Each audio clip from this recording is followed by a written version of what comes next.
Congress PCC chief Sharmila YCP మధ్య రాజకీయ యుద్ధం ముదురుతోంది. సీఎం జగన్ తిరుపతిలో చేసిన వ్యాఖ్యలపైన షర్మిల ఘాటుగా స్పందించారు. తన అన్న కోసం తన తల్లి ఏ రకంగా కష్టపడింది వివరించారు. సీఎం అయిన తర్వాత జగన్ మారిపోయారని చెప్పుకొచ్చారు. ఈ వ్యాఖ్యలపైన వైసీపీ ముఖ్య నేత సజ్జల స్పందించారు. షర్మిలకు ఏం అన్యాయం జరిగిందో చెప్పాలని డిమాండ్ చేశారు. పదవులు ఇవ్వకపోవటమే అన్యాయమా అని ప్రశ్నించారు.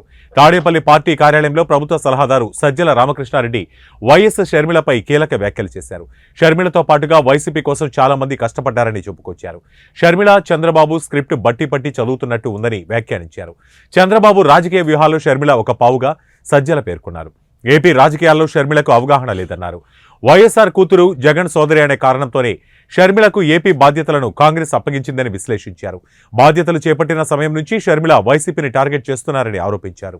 ఆరోగ్యశ్రీ ఆ రోజు ఉన్న దాని దగ్గర ఈరోజు 3000 ప్రొసీజర్స్ ఎట్లా పెంచారు, 25 లక్షల వరకు లిమిట్ ఎట్లా పెంచారు, ఎలిజిబిలిటీ 5 lakh per annum ఎట్లా చేశారు, 80%, 85-90% దాకా ప్రజలు ఎట్లా కవర్ అవుతున్నారు, కుటుంబాలు కవర్ అవుతున్నాయి. ఇవన్నీ నిజం కదా.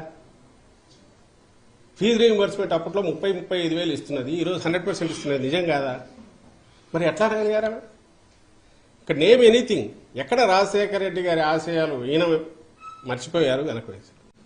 ఆయన మరింత పదునెక్కించారు, మెరుగుపరిచారు, వాటిని వ్యవస్థీకృతం చేశారు. ఇంక్లూడింగ్ డెలివరీ సిస్టమ్ కిందికి తీసుకెళ్లారు.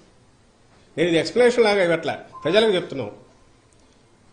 ఆమె అనే మాటల్లో ఆమె మిగిలిన వాళ్ళు ఎలాగో అంటున్నారు. ఈరోజు కేవలం జగన్మోహన్ రెడ్డి గారి చెల్లెలనే ఏకైక అర్హత, రాజశేఖర రెడ్డి గారి బిడ్డ జగన్మోహన్ రెడ్డి గారి చెల్లెలనే ఏకైక అర్హతతో సోనియా గాంధీ వాళ్ళు తెచ్చి ఈ పోస్ట్ ఇస్తే అక్కడి నుంచి ఇక్కడికి వచ్చి ఇమ్మీడియట్ మొదలు పెట్టి రోజు రోజుకు అటాక్ పెంచుతున్న దాంట్లో ఇంత అబద్దాలు కనపడుతున్నాయి. ఇవి ప్రజలు గమనించాలి, ప్రజలకు చెప్తున్నాం. ఇంకో విషయం కూడా చెప్పదలుచుకున్నాం. షర్మిలమ్మ గారికి సంబంధించినంత వరకు 2.5 ఏళ్లు పార్టీ అక్కడ, నాకు తెలిసి 2.5 ఏళ్లు తెలంగాణలో పెట్టినట్టున్నారు, వైఎస్ఆర్ తెలంగాణ పార్టీ. సరే, ఆ స్టేట్కి వెళ్ళారు, పార్టీ పెట్టారు. అప్పుడు చాలామంది అడిగారు, మీ కామెంట్ ఏంది, మీది ఇది అని. ఆమె she chose her path and అక్కడ ఏదైనా చేసినా we wish her all the best అని చెప్పాము. ఆమె ఏమైనా మంచి ఇది అయితే మా వైఎస్ఆర్ కుటుంబ సభ్యురాలుగా, జగన్మోహన్ రెడ్డి గారి చెల్లెలుగా సక్సెస్ అయితే హ్యాపీగానే ఫీల్ అవుతాము.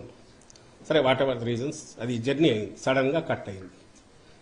ఈ రోజు ఏ మీడియా అయితే ఆమెను ఎత్తుకొని భుజాన్ని ఎత్తుకొని మోస్తుందో, నేను ఈనాడు కానీ, ఈటీవీ కానీ, ఏబిఎన్ కానీ, ఇంకో TV5 కానీ, ఆంధ్రజ్యోతి, ఈనాడు పత్రికలు, ఇవన్నీ కూడా వాళ్ళు ఏ రోజు ఈమెను భుజానికి ఎత్తుకుంటున్నారు, ఏ రోజైతే జగన్మోహన్ రెడ్డి గారి మీద అస్త్రాలు ఎక్కువ పడితే ఆ రోజు మాత్రమే దాన్ని తీసుకుంటున్నారు. తెలంగాణలో గమనించండి, ఆమె అంత చేస్తే జగన్మోహన్ రెడ్డి గారు అన్నవి మాత్రమే హైలైట్ చేస్తారు. ఆఖరున కాంగ్రెస్ ఆమెను పొత్తు పెట్టుకోమని కానీ, నువ్వు పోటీ పెట్టొద్దని కానీ ఆమెను వచ్చి రిక్వెస్ట్ చేసింది లేదు. కనీసం 2nd రంగ్ 3rd రంగ్ లీడర్స్ అయినా ఆమెంతటా ఆమె స్వచ్ఛందంగా అనౌన్స్ చేసుకున్నారు. రిజల్ట్ వచ్చినాక, అమ్మా నువ్వు చేసినందువల్ల మాకేదో ఇంత మేలు జరిగిందని ఎవరైనా థ్యాంక్స్ చెప్పారా? మరి ఆ సమయంలో ఎవరైనా ఈ పత్రిక, ఈ మీడియా ఎవరైనా పాపం ఈమె ఇంత కష్టపడింది, తను ఎంతో కొంత డెంటింగ్ చేయగలిగిన దేనికి మనం కాంగ్రెస్ పార్టీకి దాన్ని ప్రభావితం ఓట్లు కొన్ని చీల్చగలిగిన దీంట్లో ఉండి త్యాగం చేసిన ఆమె నాయకురాలు కాంగ్రెస్ గుర్తించలేదు. వాళ్ళేమని రాశారా? అసలు తెలంగాణలో ఇర్రెలవెంట్ ఎందుకయింది? ఆ రోజు అక్కడ మొదలు పెట్టిన తిట్లు అందరికీ పడినట్టున్నాయి. ఆఖరికి ఇంక్లూడింగ్ ఆ కాంగ్రెస్ తిట్టారు. లాస్ట్లో అదే కాంగ్రెస్ దీనికి ఇది అయ్యారు.